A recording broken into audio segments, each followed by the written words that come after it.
The summer of 1886 was the last good summer the settlement of Cold Fork would have for 3 years. Nobody understood this in July.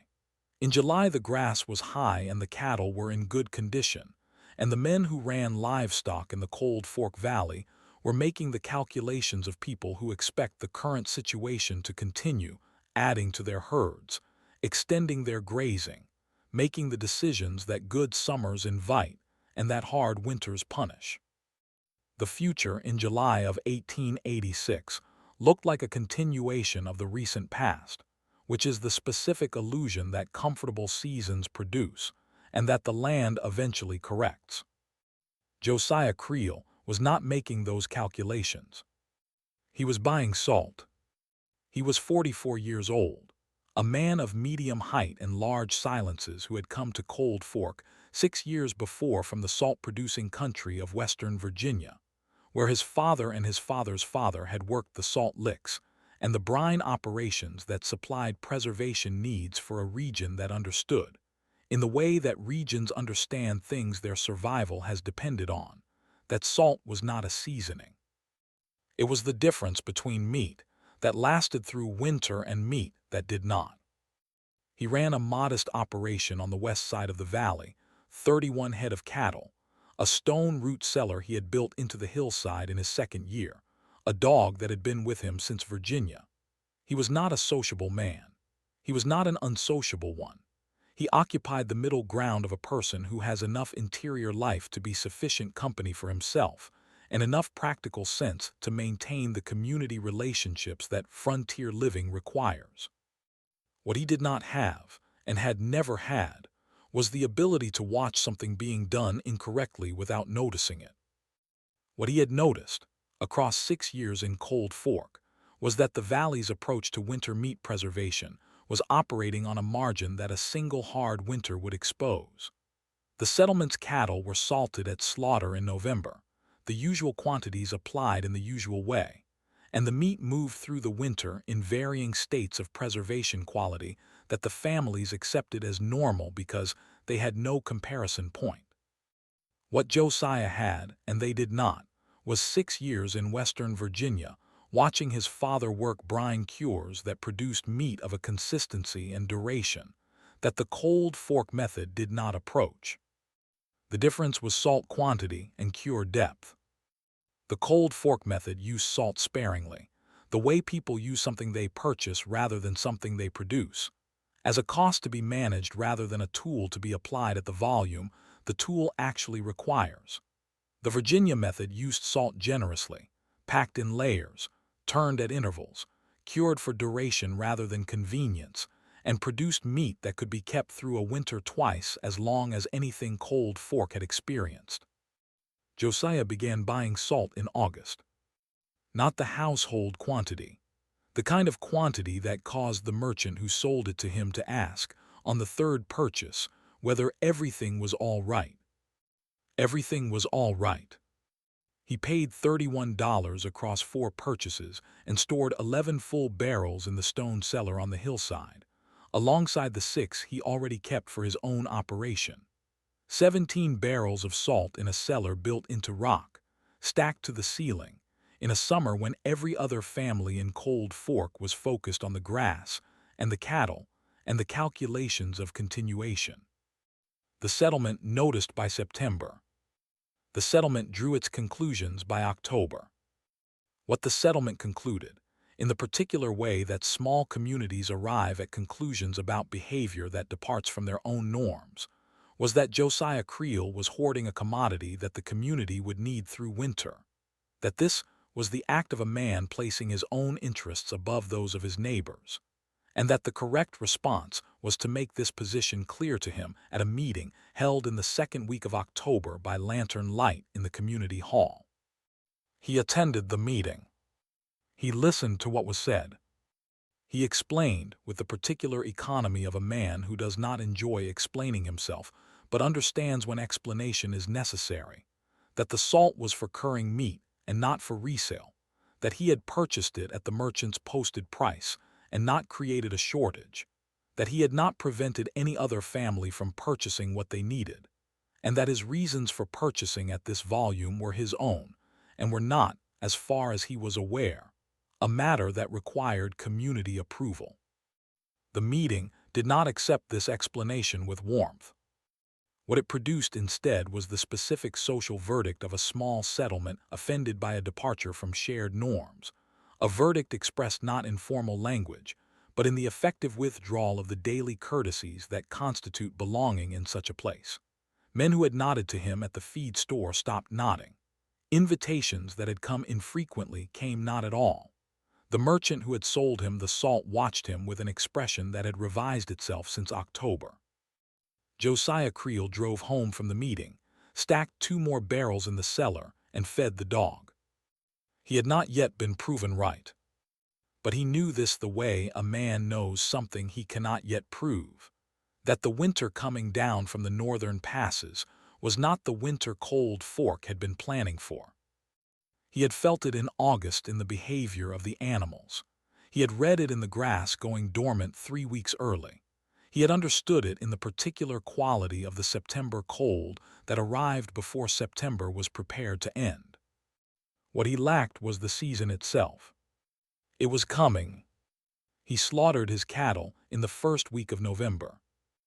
This was 2 weeks earlier than the Cold Fork custom, which ran slaughter operations in the 3rd and 4th weeks of November, when the temperatures were reliably cold enough to assist the curing process without the wet-warm fluctuation of early November complicating it.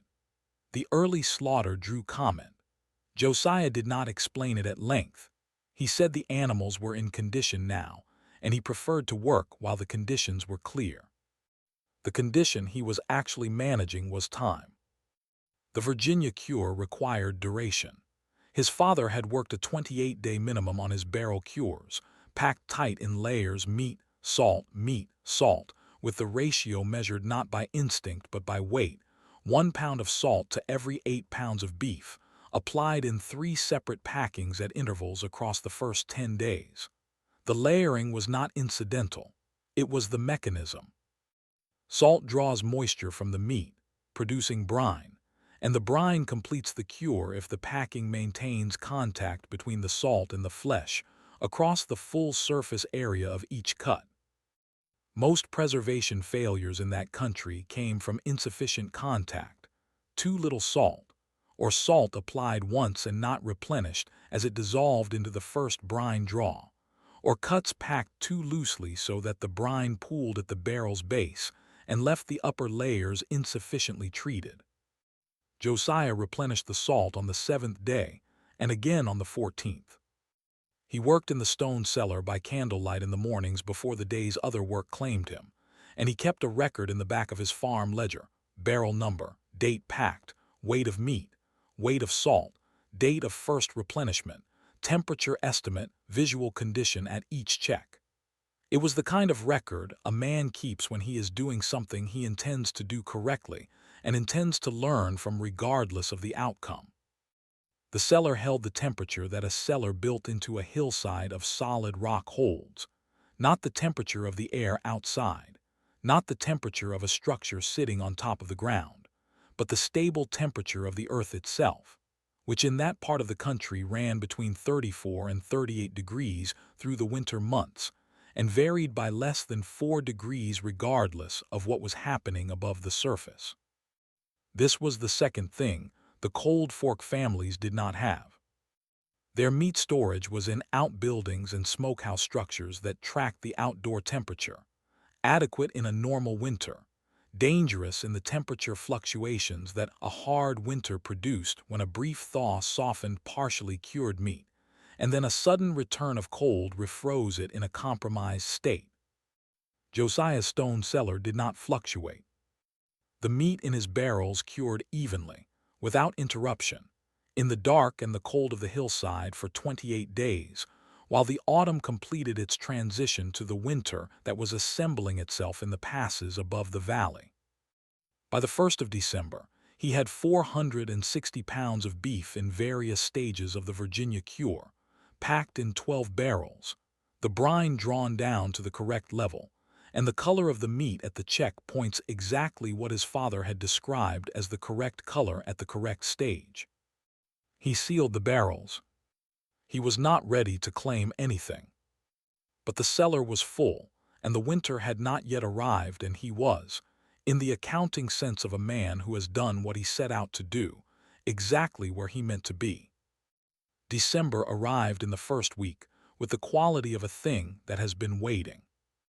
The Cold Fork families ran their slaughter operations on schedule. The third and fourth weeks of November had been cold, and the meat was going into their smokehouses and their outbuildings in the usual way, salted at the usual ratios, hung in the usual configurations. The process was familiar. The process had worked in its fashion through every previous winter the settlement had navigated. What none of them had yet encountered was the particular combination of conditions that assembles, in that part of the country, perhaps once in a generation. A hard freeze in the second week of December, followed by 3 days of thaw warm enough to compromise meat that had only been curing for 3 weeks, followed by a return of cold so sudden and so severe that by Christmas Eve the valley floor had reached temperatures not recorded in the settlement's short history. The thaw came on the 17th. Josiah read it the way he read most things, without surprise, but with the specific attention of a person whose preparation had been made against exactly this possibility. He checked his barrels on the 17th and found them unchanged. The stone cellar registered no meaningful temperature shift. The earth absorbed the 3-day thaw the way the earth absorbs most things, slowly, partially, without the drama that above-ground structures displayed. The Cold Fork outbuildings were not stone cellars in hillsides.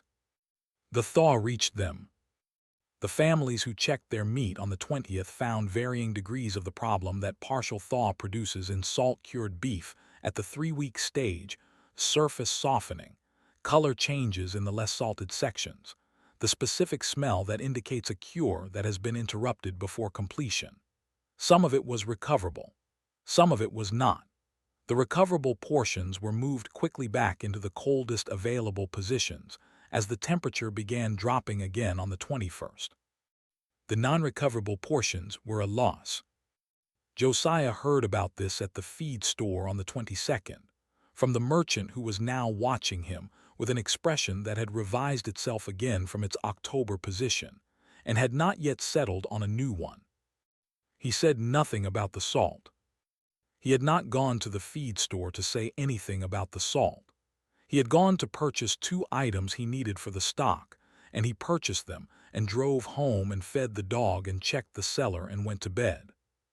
The cold that arrived on Christmas Eve did not leave until March. The winter of 1886 to 1887 did what the worst winters do. It did not arrive in a single dramatic event. It accumulated, cold stacked on cold, storm following storm, the intervals between them too short to allow the recovery that the cattle required, and too long to constitute the kind of continuous siege that people can organize against. It was the grinding kind of winter, the kind that the land delivers when it intends to conduct a thorough audit of everything that has been done correctly and everything that has not. The Cold Fork cattle began dying in January. Not all at once, in the particular incremental way that livestock losses accumulate in a hard winter. The weakest animals first, then the animals stressed by insufficient feed, then the animals whose condition had been adequate in December and had not been adequate in February, and then, in March, animals that had been sound and healthy in the fall and had simply exhausted the reserves that 3 months of sustained cold had drawn against. The meat losses compounded the problem. Families that had counted on their preserved meat through the winter found the preservation inadequate to the duration. The thaw and refreeze of December had compromised more than had been apparent at the time, and what had seemed recoverable in late December revealed itself by February to be something between edible and not, the kind of food that a hungry family eats while understanding that it is not right, and that the consequences of not eating would be worse than the consequences of eating it. Josiah's stone cellar held. His barrels were untouched by the December thaw, uncomplicated by the temperature fluctuations that had worked through every above-ground storage structure in the valley. sealed against the extended cold by the steady 36 degrees of the hillside rock and the completed 28-day cure that had finished its work before the worst of the winter arrived. In February, a man named Thomas Dell came to his door. Thomas Dell had farmed the adjacent quarter section for 11 years and had been at the October meeting, and had said, on the way out, within Josiah's hearing, something about a man who put his own interests above his neighbors. He had said it without malice. It was simply what the meeting had concluded, and Thomas had agreed with the conclusion. He came to the door in February with his hat in his hand. He had 2 children under 6 years old, and a wife who had been managing on reduced rations for 3 weeks, and a preserved meat situation that he described with the directness of a man who has concluded that directness is the only remaining option. He did not ask for charity. He asked if there was anything available that he could purchase or trade for at whatever Josiah considered a fair price. Josiah opened the cellar. He sold Thomas Dell 40 pounds of barrel beef at a price he had calculated before winter on the basis of his costs, the purchase price of the salt, the value of the cattle at slaughter, the labor of the cure, and not on the basis of what the February situation would have supported. He was not a man who confused having something others needed with having permission to extract the maximum the situation would bear. That was not what the salt had been for. Thomas Dell looked at the barrels in the stone cellar, 12 of them, the candlelight moving across the stacked wood, the hanging meat dark and cured and solid in the cold, and he did not say anything for a long moment. Then he said he owed Josiah an apology. Josiah said the beef would be ready to carry in the morning, and closed the cellar door. Word was still moving before Thomas Dell reached the end of the valley road. He could feel it the way a person feels weather before the clouds arrive. 5 more families came to the cellar door in February. 3 in March. He sold from his stores at the same calculated price to every family that came and turned none of them away. And by the end of March, he had moved 210 pounds of barrel beef into the valley and had 150 pounds remaining, which was enough to carry his own household through the spring comfortably, and enough surplus to make the decision about the remaining stock without the pressure of his own situation influencing it. He kept it available. Word was still moving. He noticed most things. He had noticed at the October meeting that the men who were most certain of his error were the men who had the least experience with preservation methods outside the one they had always used. He had noticed this without contempt. They knew what they knew and they had used it, and it had served them in the winters they had experienced. It would not serve them in this one. What he lacked by March was not provisions. What he had was a cellar that had done exactly what 17 barrels of salt and a stone hillside and 28 days of careful work had made it do.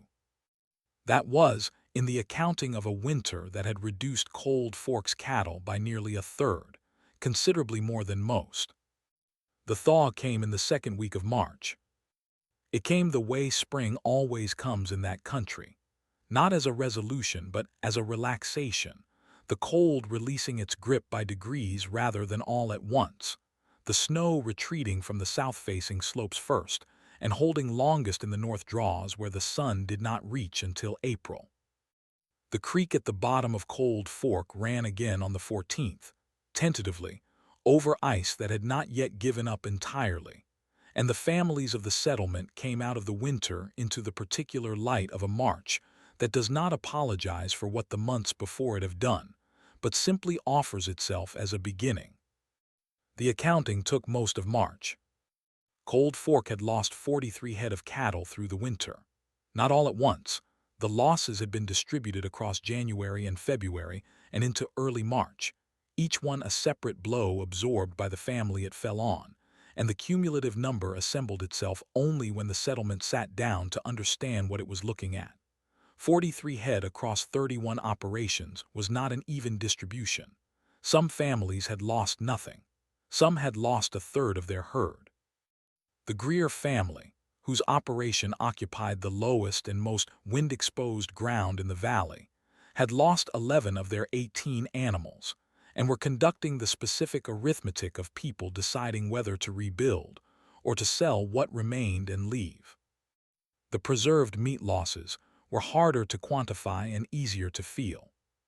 Families who had expected their winter stores to carry them to April had found by February that the stores did not have that in them. And the families who had come to Josiah's cellar in February and March knew what the alternative to that conversation would have been, and did not discuss it at length, because it was not necessary to discuss something that had not happened. In April, the settlement held a meeting. It was not called a correction of the October meeting. It was called a planning meeting for the following winter's preservation operations, which was a sufficiently practical framing that everyone attended without the difficulty that a more direct accounting might have produced. Josiah was asked to present what he knew about the Virginia cure method. He presented it with the same economy he brought to everything: the ratios, the layering, the replenishment schedule, the stone cellar temperature advantage, the importance of cure duration before the first hard freeze. He had brought the ledger. He showed them the barrel records, the dates, the weights, the replenishment entries, the temperature estimates, the condition checks across the 28 days. It was not a dramatic document. It was a precise one, and precision in the aftermath of a winter that had demonstrated the cost of imprecision was received differently than it would have been in October. The merchant who had sold him the salt in August, who had asked, on the third purchase, whether everything was all right, and who had watched him with the revised expression through the autumn and the winter, asked, in April, how much salt a family operation of average size should be carrying before the following November. Josiah told him. The merchant wrote it down. Nobody at the April meeting said what the April meeting was also about, which was that a man had been socially banished in October for purchasing more salt than his neighbors considered appropriate, and that the winter had conducted a thorough and impartial review of that decision, and had delivered its verdict without opinion or malice, simply by applying the conditions that the preparation had been made against, and allowing the results to speak at a volume that required no amplification. The mountain had delivered its judgment. It always did. Josiah drove home from the April meeting and fed the dog and checked the cellar, 3 barrels remaining, the brine still clear, the meat still sound, and he stood in the doorway of the stone cellar for a long moment with the April light coming across the valley and the sound of the creek running again at the bottom of the east pasture. He was, for the first time since October, exactly where he had meant to be. Not vindicated in the sense of requiring other people to acknowledge what the winter had demonstrated. That was not the word for it, and he would not have chosen it. Simply placed correctly, in possession of a method that had worked, in a community that now understood what the method was for, with a stone cellar that had held through the worst the season had delivered, and that would hold through the next one and the one after. He allowed himself one moment of satisfaction. Then he went in and updated the ledger. There were notes to add about the cure's performance at extended cold temperatures, observations about the barrel seal behavior in the December thaw, a calculation about the optimal salt quantity for the following year's operation, adjusted for what the winter had taught him about the valley's specific conditions. He had not finished learning. He did not expect to finish. What he lacked was a spring that would last long enough to prepare for the winter that would follow it. He intended to use every day of it. Word was still moving through Cold Fork. He could feel it. This time, it carried his name and his method and the number of barrels that had stood in a stone cellar, while the winter settled its accounts with everyone who had not been ready for it. And when his neighbors asked him, in the warm months of 1887, how much salt a man should put by before the cold arrived, he told them the number his father had told him and his grandfather had told his father, not as a boast, not as a correction, but as the plain answer to a question that the winter had already answered for him. He simply had the words for it.